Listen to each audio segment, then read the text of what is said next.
The margin between triumph and disaster in carrier warfare was measured in minutes of aircraft launch timing and mere nautical miles of fleet positioning. On board the Taiho, Vice Admiral Jisaburo Ozawa reviewed the operational directives for Operation A-Go. As the largest and most modern carrier in the Imperial Japanese Navy, Taiho displaced 29,300 tons and carried 75 aircraft. Its armored flight deck, unique among Japanese carriers, was constructed to survive hits from 500-pound bombs, representing Japan's attempt at survivable carrier design. Ozawa's force consisted of 9 carriers and 430 aircraft, forming the last concentrated strike capability of the Japanese Navy. The core of this mobile fleet included the veterans Shokaku and Zuikaku, carriers that had survived the Pearl Harbor raid, as well as fleet carriers Junyo and Hyo, supplemented by light carriers Ryuho, Chitose, Chiyoda, and Zuho.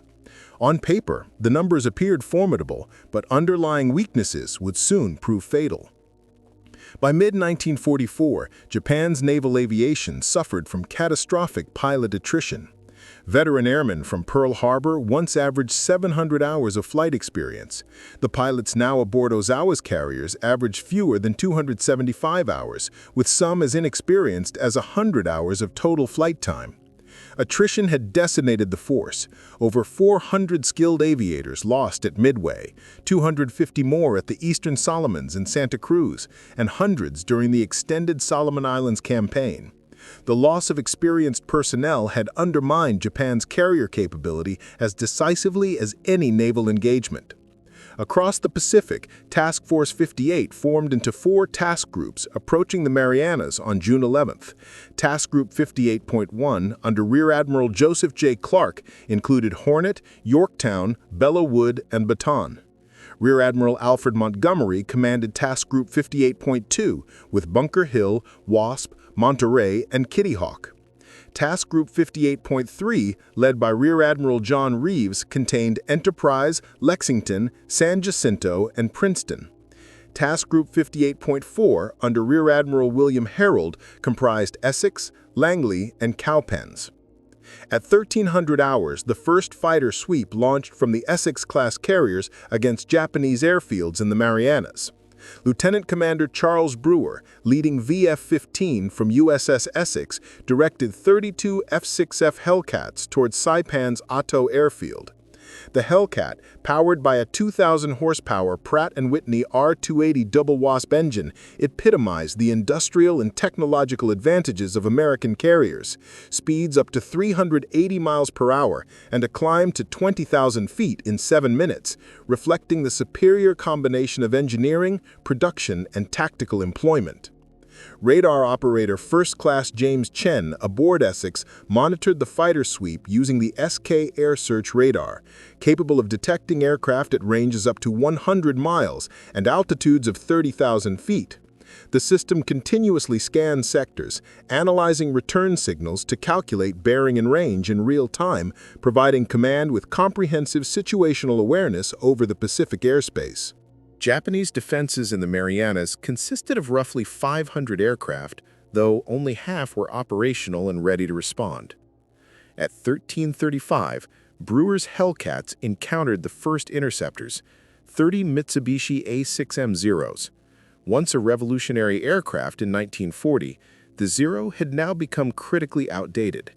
With a maximum speed of 331 miles per hour, its performance could no longer match the speed, climb rate, or firepower of the F-6F. The ensuing engagement would demonstrate the lethal combination of American industrial output, superior pilot training, and tactical coordination, factors that had turned Japan's once formidable naval air power into a vulnerable and diminishing force.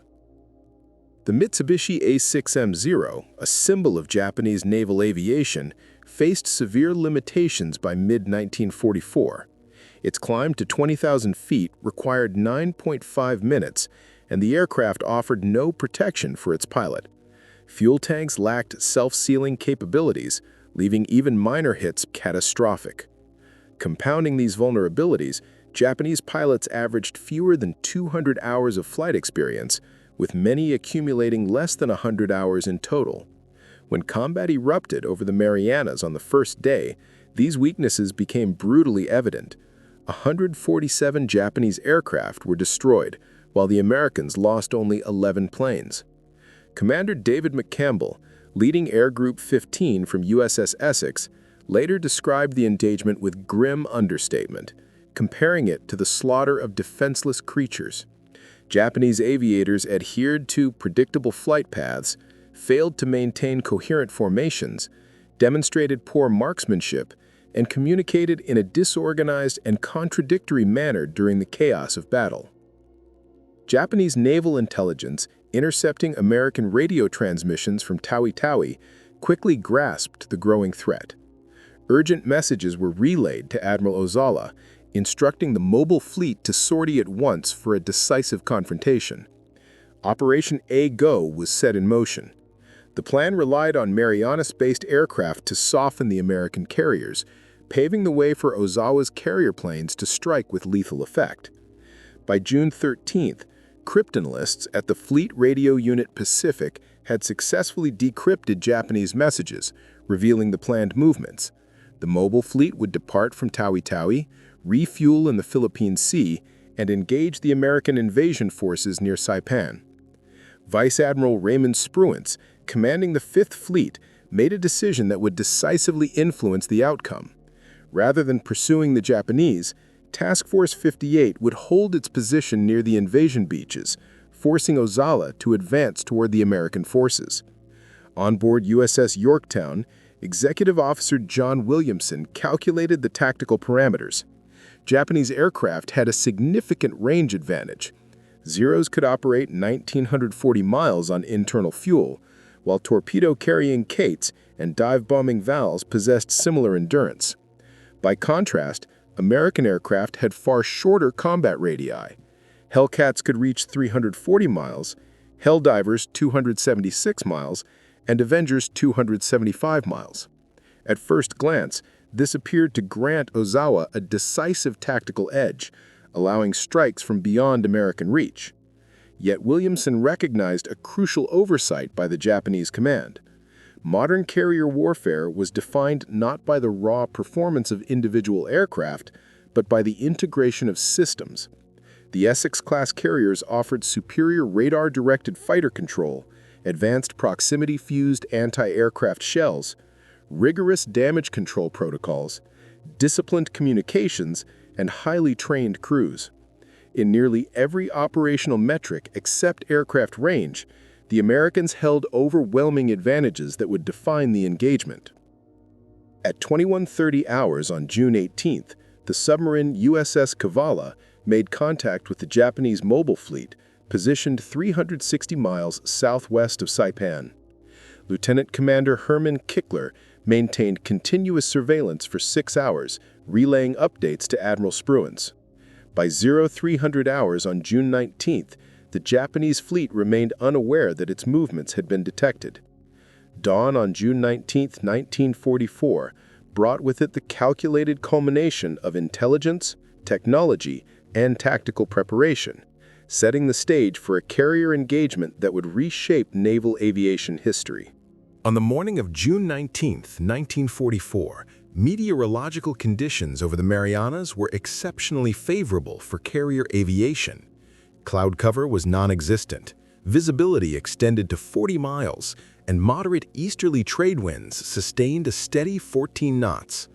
The Pacific swells measured sea state 3, providing long, rolling patterns ideal for flight deck operations. These optimal conditions would frame the largest carrier engagement in naval history. At 0730 hours, USS Yorktown's radar operators detected the first Japanese strike formation at a distance of 140 miles, approaching from the west at 18,000 feet. The wave consisted of 69 aircraft. Lieutenant Joseph Eggett, the fighter direction officer, immediately began vectoring combat air patrols toward the incoming threat. Grumman F6F3 Hellcats, each armed with 6.50 caliber machine guns and 400 rounds per gun, ascended rapidly to intercept the attackers. Lieutenant Alex Vasu, operating from USS Lexington and already credited with 12 aerial victories, was among the first pilots to engage the Japanese formation.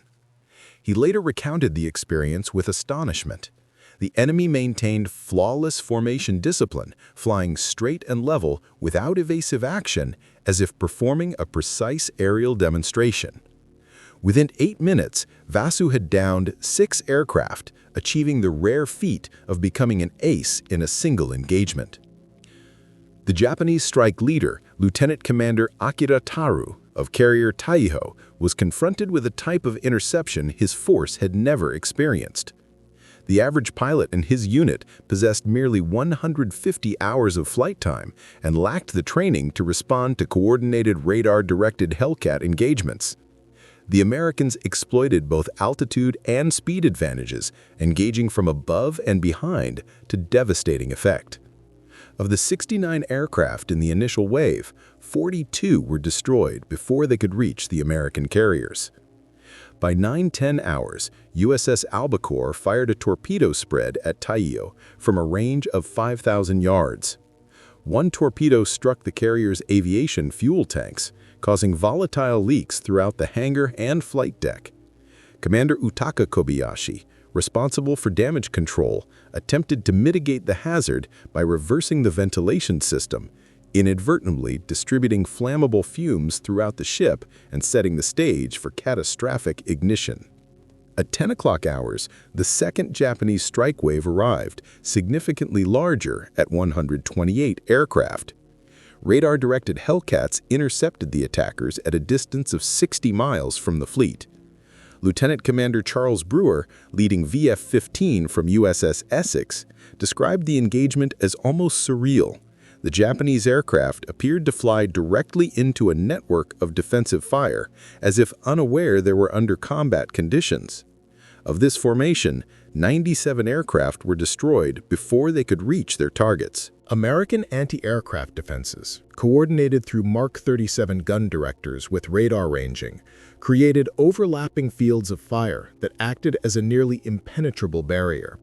Proximity-fused shells detonated within lethal range of the Japanese planes, eliminating the need for direct hits. Surviving Japanese pilots later reported the unsettling sensation of the fleet being enveloped by a constant wall of explosions. At 12:20 hours, USS Kavala launched a torpedo attack against the veteran carrier Shokaku.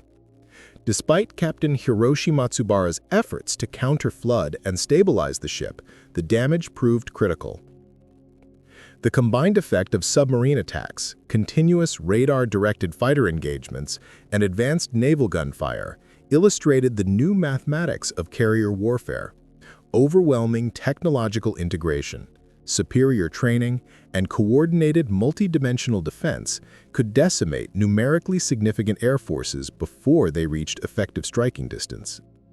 The carrier Shokaku, which had survived the battles of the Coral Sea and Eastern Solomons, was critically weakened after 9 months of continuous operations without sufficient maintenance.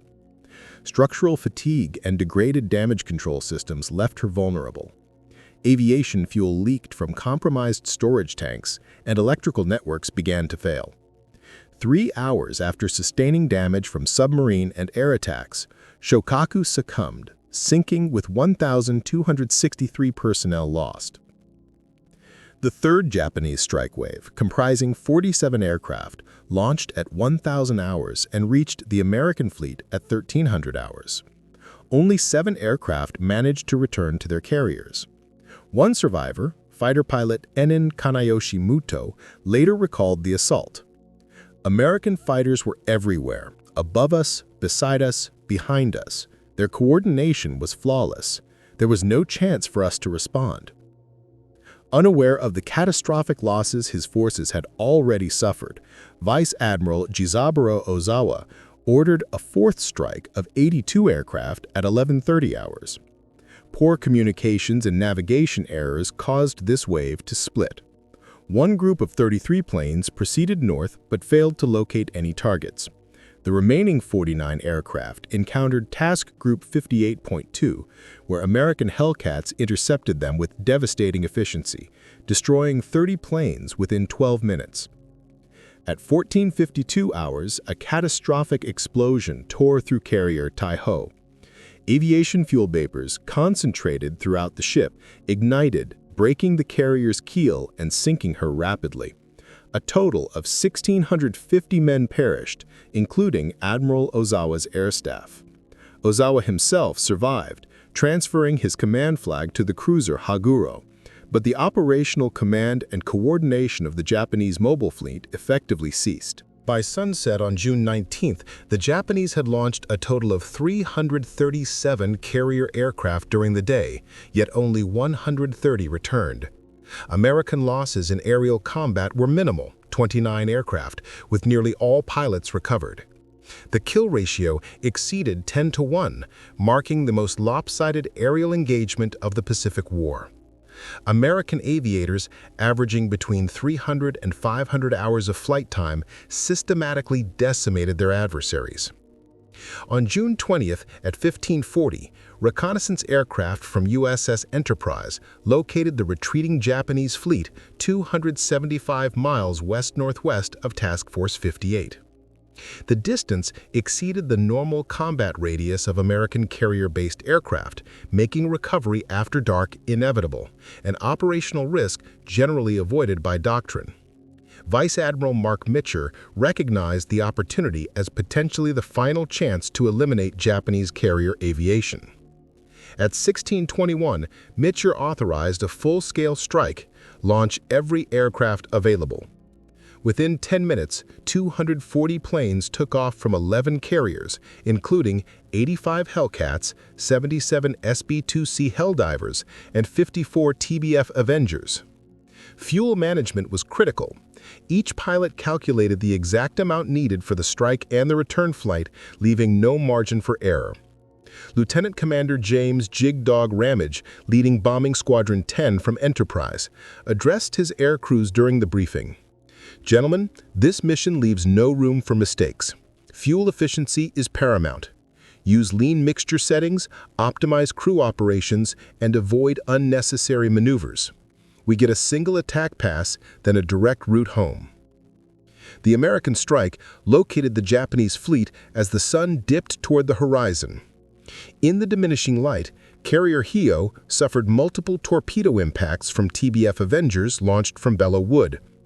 Converted from a civilian passenger liner, Hio lacked sufficient internal compartmentalization, and the damage proved fatal. Within 2 hours, the ship sank, taking 250 crew members with her. Simultaneously, carriers Zuikaku and Shikoda sustained significant damage, and battleship Haruna was also struck. The return of the strike aircraft became a trial of endurance and navigation. Darkness compounded the danger as fuel reserves dwindled. Some pilots were forced to ditch beside escorting destroyers when their engines cut out. Others reached the vicinity of the task force only to struggle in locating their carriers amid the night shadows. At 20:45, Vice Admiral Mark Mitcher made a decisive command that would become legendary: illuminate the fleet.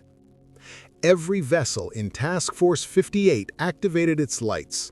Searchlights scanned vertically, running lights burned brightly, and flight deck lights clearly outlined landing zones. Star shells arced through the night sky to guide returning aviators. Over the next 2 hours, the fleet recovered aircraft from every available deck. Approximately 80 planes were lost, but the majority of pilots were rescued.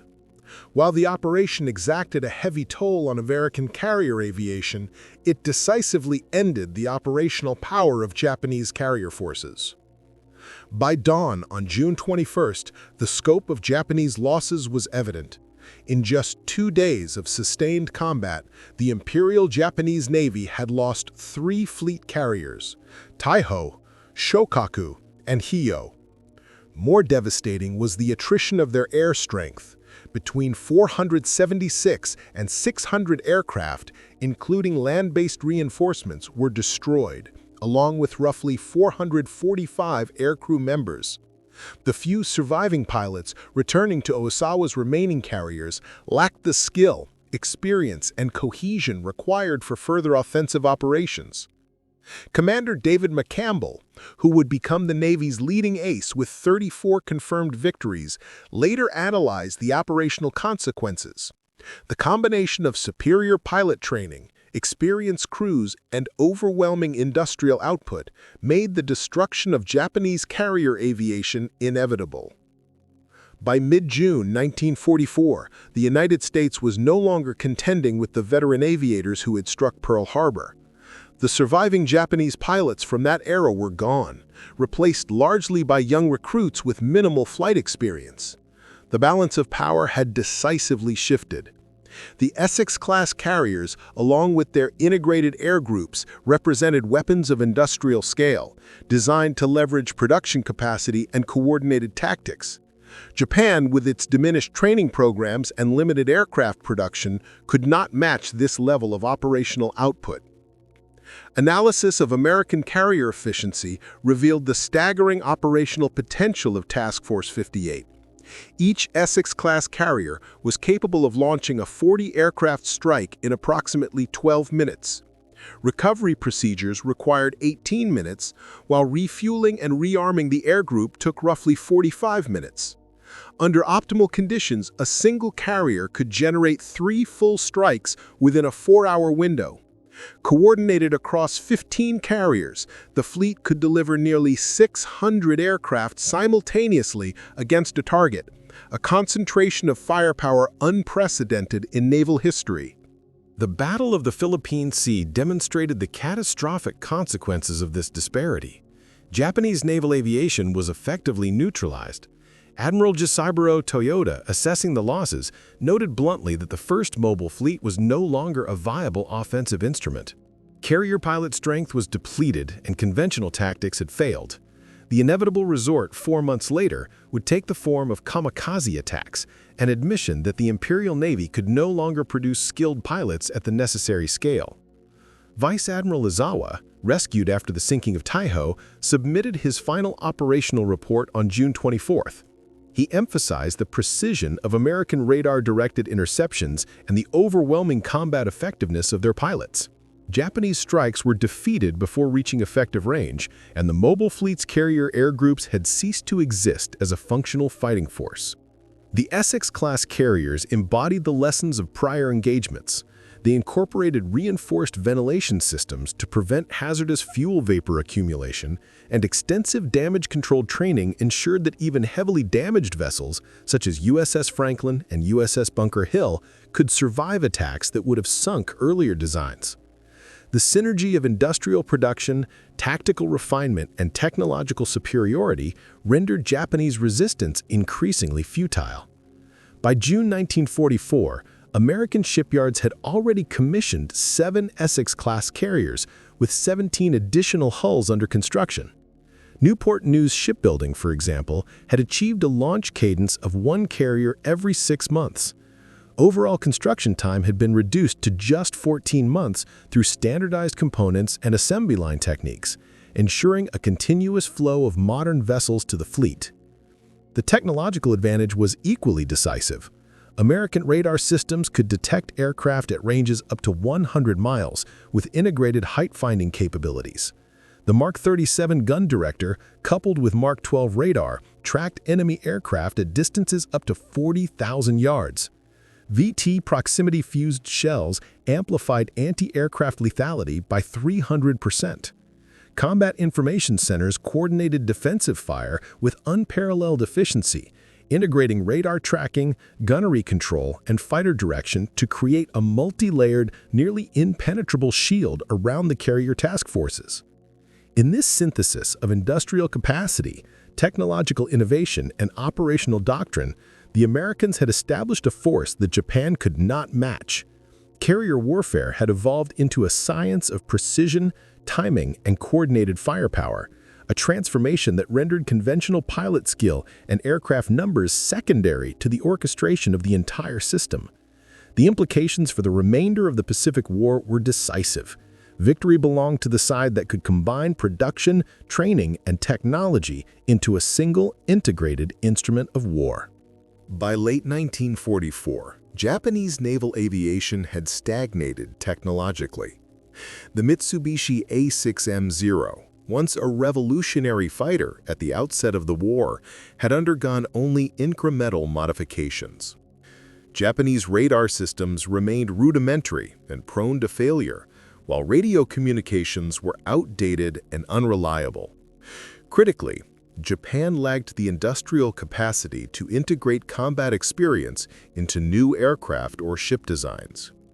Training programs reflected the widening gulf between the opposing navies. The U.S. Navy maintained 14 dedicated air stations with over 10,000 aircraft, producing more pilots each month than losses sustained, often at a ratio of 3-to-1. Trainees progressed systematically through primary, intermediate, advanced, and operational phases. Combat veterans rotated back as instructors, ensuring lessons from recent engagements were immediately incorporated. Japanese pilot training, by contrast, had been drastically curtailed. Programs that once produced elite aviators, such as the Yokuran Initiative, had been reduced to basic flight instruction. Fuel shortages and personnel constraints prevented advanced exercises, leaving recruits underprepared in formation flying, gunnery, and navigation. The human toll was devastating. Of the 450 Japanese airmen lost during the Battle of the Philippine Sea, most were seasoned veterans with extensive carrier experience. Their deaths erased critical institutional knowledge, leaving surviving crews unable to train replacements or develop new tactics. The United States mitigated this through deliberate personnel policies. Combat tours were limited to preserve veteran experience. Squadrons blended seasoned pilots with novices, and experienced aviators transitioned to training commands. This systematic cultivation of expertise proved as decisive as technological supremacy. By October 1944, when the Imperial Japanese Navy launched its final carrier operation at Leyte Gulf, the force that had once shocked the world at Pearl Harbor was effectively a shadow of its former self. Admiral Osawa led 4 carriers carrying just 108 aircraft, manned largely by partially trained crews. The engagement near Cape Engano was less a contest than a demonstration of obsolescence. American carrier air groups sank all 4 vessels while suffering minimal losses, 10 aircraft, solidifying the irrecoverable collapse of Japanese naval aviation. Admiral Chester Nimitz later assessed the outcome succinctly. The Essex-Class carriers and their air groups were the embodiment of American industrial capacity and systematic training. Mass production, technological innovation, and deliberate operational doctrine produced a weapon system that Japan could neither counter nor match. The Battle of the Philippine Sea validated a new model of naval warfare, one in which industrial scale, operational integration, and technological sophistication outweighed individual skill or bravery. The legacy of the Essex-Class carriers extended well beyond World War II. 24 were completed, many serving through the Korean and Vietnam conflicts, with some, like USS Lexington, a survivor of the Philippine Sea engagement, remaining in commission until 1991. Their robust design and operational effectiveness demonstrated how industrialized warfare could permanently reshape combat doctrine. On the ocean floor of the Pacific, the remains of 3 Japanese carriers lie, their aircraft still in place, pilots forever at their stations. They stand as silent monuments to a final moment when skill and courage might have overcome industrial superiority. Yet, as Executive Officer John Williamson had noted, the mathematics of modern warfare were unforgiving. The Essex-Class carriers had not merely won a tactical engagement, they had demonstrated that future naval conflicts would favor nations capable of combining industrial power, technological advancement, and systematic training. The Philippine Sea marked the definitive end of the era in which naval aviation relied on individual heroism. From that point forward, success depended upon the ability to organize war as an industrial process, measured in production output, pilot training hours, and technological specifications. American shipyards and the citizen sailors who crewed these carriers had permanently transformed naval combat. The Essex-Class carriers had proven that the decisive edge in modern warfare lay not with the most courageous pilot, but with the nation that could marshal resources, knowledge, and machinery into a coherent, overwhelmingly effective system of combat. June 11, 1944, Majuro Atoll, Marshall Islands. Task Force 58. The signal bridge hummed with activity as encrypted communications transformed into operational orders, setting the stage for Operation Forager. Aircraft squadrons were to secure air dominance over Japanese positions at Saipan, Tinian, and Guam, while the fleet maintained readiness for any counterattack from enemy carriers. Vice Admiral Mark Andrew Mitzer lowered his binoculars, scanning the vast expanse of the Pacific, and turned to his operations officer.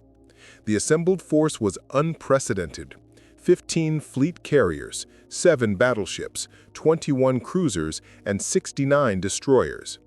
Never before had such concentrated naval aviation power been deployed, and few could foresee that this operation would culminate in the most destructive carrier battle in history, permanently crippling Japanese naval air power. American strategists had learned that aircraft carriers were far more than floating airstrips. They were the decisive instruments of modern maritime conflict. Dominance in the sky dictated control of the seas, and control of the seas allowed for power projection across the enormous distances of the Pacific that had historically shielded Japan. The Essex-Class carriers embodied America's industrial response to this strategic challenge, combining scale, speed, and striking power. Task Force 58 advanced steadily through the ocean at 25 knots, the enormous Essex-Class carriers displacing 27,100 tons each. Measuring 872 feet in length with a beam of 93 feet, each vessel carried 3,448 personnel and a complement of 90 aircraft divided into 4 squadrons: 36 F-6F Hellcat fighters, 36 SB-2C Helldiver dive bombers, and 18 TBF Avenger torpedo planes.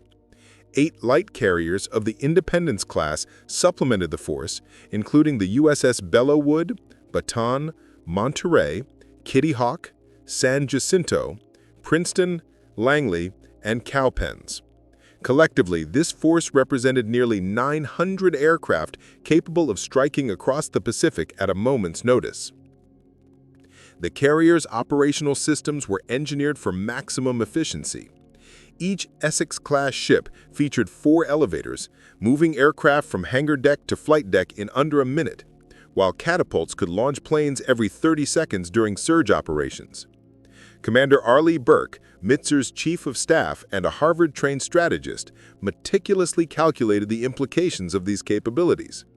He understood that the essence of carrier warfare lay in mastering the interplay of time and space, the sequencing of aircraft launches and recoveries, fuel and ordnance management, and coordination across dozens of vessels spread over 40 miles of open ocean. In essence, Operation Forager transformed the Pacific into a theater of logistical and mathematical precision. Every flight deck cycle, every fuel calculation, every sortie timing had strategic significance. Success relied not only on the bravery of pilots and crews, but on the seamless integration of industrial capacity, technological sophistication, and operational planning. For Mitzer and his task force, the stage was set to demonstrate the full extent of American naval power and redefine the very nature of carrier warfare.